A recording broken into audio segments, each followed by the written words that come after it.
Welcome to this episode of the Growthcast. My name is Jackson Campbell, and we are here joined with Dallas Pruitt for another Saturday extended What up? episode. Building off of this month's kind of topic, we're going to be talking more about growing pains. Today, we're going to be talking about resistance to feedback. But before we dive in, just a quick welcome to the podcast. We're very happy to have you here. Thank you for joining. If it's your first time joining us here on the podcast, again, welcome. We've got daily drips Monday through Thursday. I'm going to give you a quick breakdown of the Growthcast and how it rolls here. But Monday through Thursday, we've got daily drips with Dallas Pruitt, where he jumps on for a 3 to 5 minute long mindset episode. Like I said, Monday through Saturday to get your mindset right to start the day. They're awesome episodes. Definitely tune into those. And then on Friday, I get the opportunity to sit down with Tyler Devereaux for our Aloha Friday episodes, where we talk about real estate, we talk about mindset principles, and we learn from Tyler, and it's awesome. And those are awesome episodes to learn from him and learn from his experiences in life.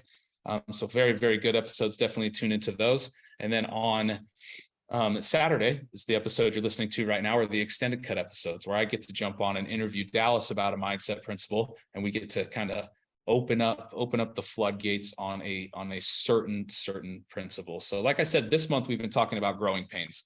Last month, Dallas, last week, what did we talk? Remind me what we talked about last week. I can't remember. We talked about growing pains. I can't remember the exact focus, but we've been diving into growing pains all month. Oh, we talked about self-discipline and self-doubt last episode. Yeah. And it was a very good episode. Dallas, you kind of let me kind of take the reins on that one. I appreciate you on that. That was a fun episode for sure. But this episode is a great follow-up episode for that episode. Last episode, like I said, we talked about self-confidence and self-doubt, and what was the other one? Diligence. We talked about discipline.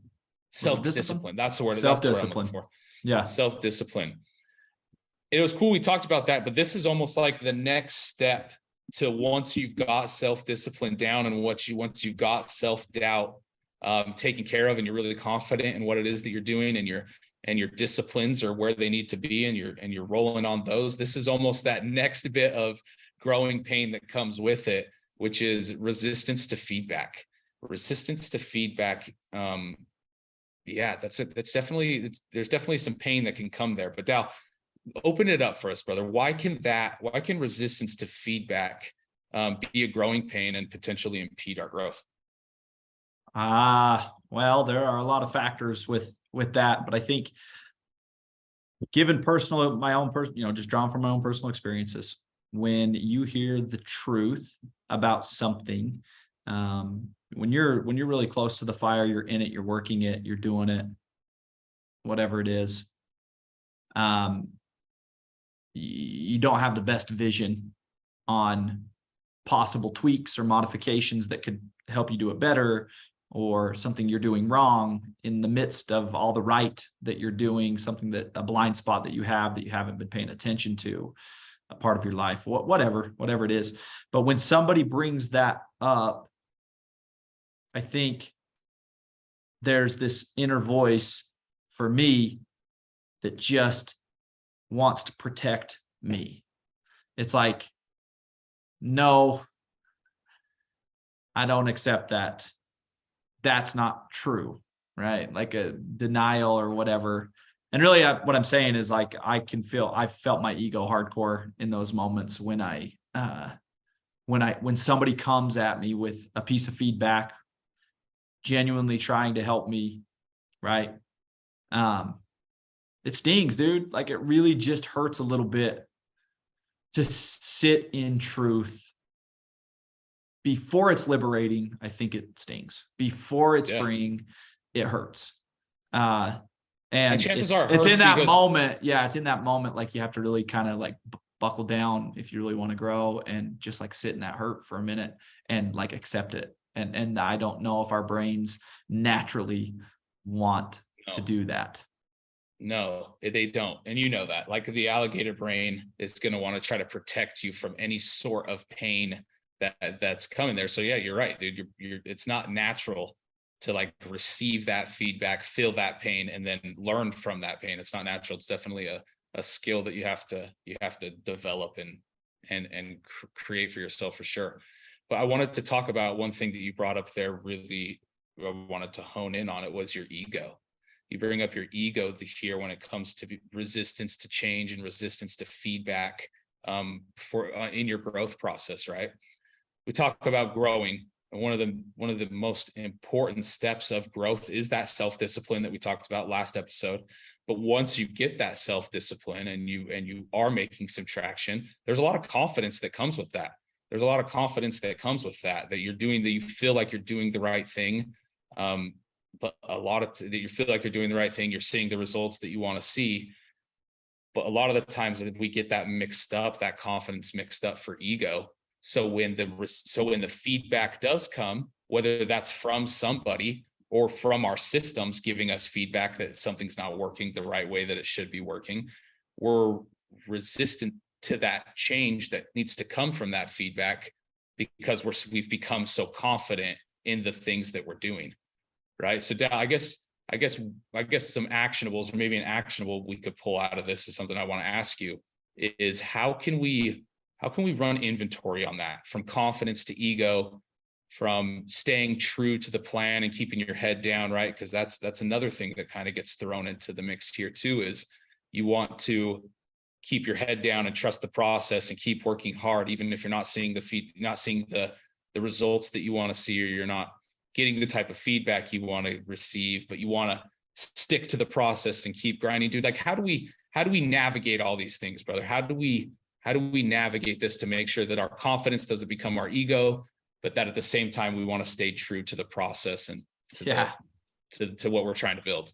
That's a long conversation, because it's growth is a little complex and complicated, and the principles are simple to understand, but it's interesting because they're not super easy to always apply perfectly in our lives because of things like ego. One thing that I think really has helped me, and I have found to help a lot of others in the work that I've done throughout my career, is really anchoring to a core value, super high up on your priority list of core values. And that is placing learning as like one of the most important things that you do as a person. When you place learning above even being right, and I'll slow that down and say that like slow so everybody can understand that one, because I feel like it's been a catalyst for so much change for the better in my life, is when you place learning above being right. Right. There's a phrase that says it's not about being right, it's about getting it right. And I like to use that a lot in my life, because again, life is a journey.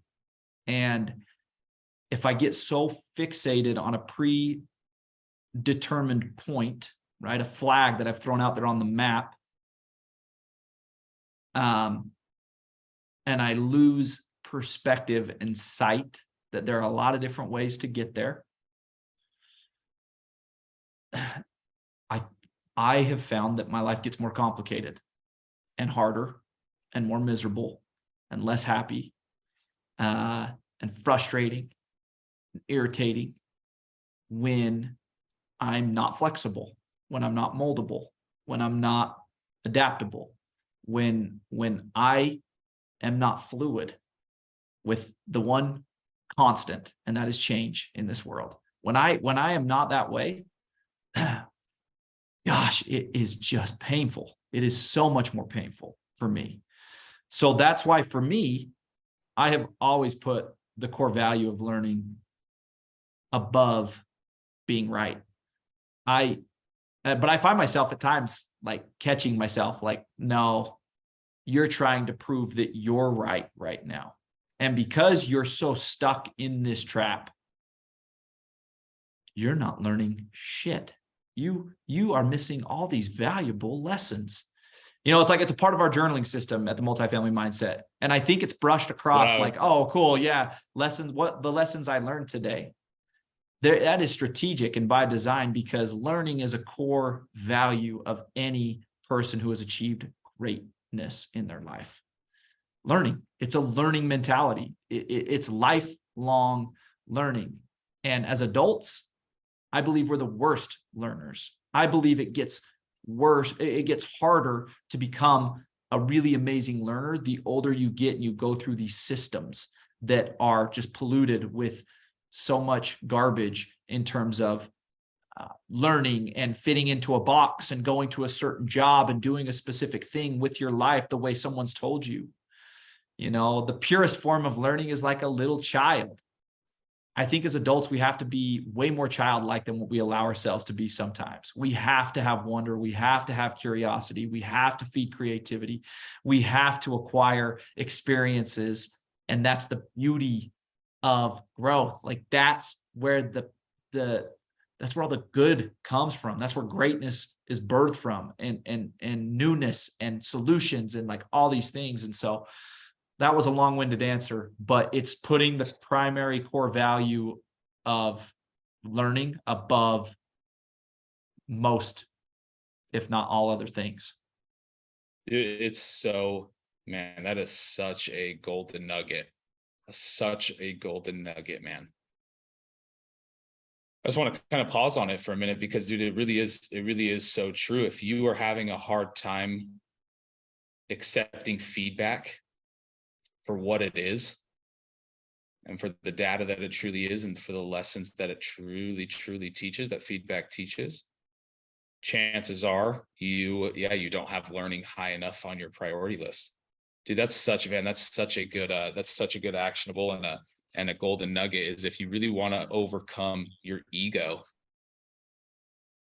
you have to prioritize learning. Because if you do that, then your ego really can't ever take a shot because you're like, oh, yeah, I'm learning. This is actually good. I'm learning. So you're never really feeling that growing pain of that ego. Is if you really prioritize learning, you want to avoid this growing pain.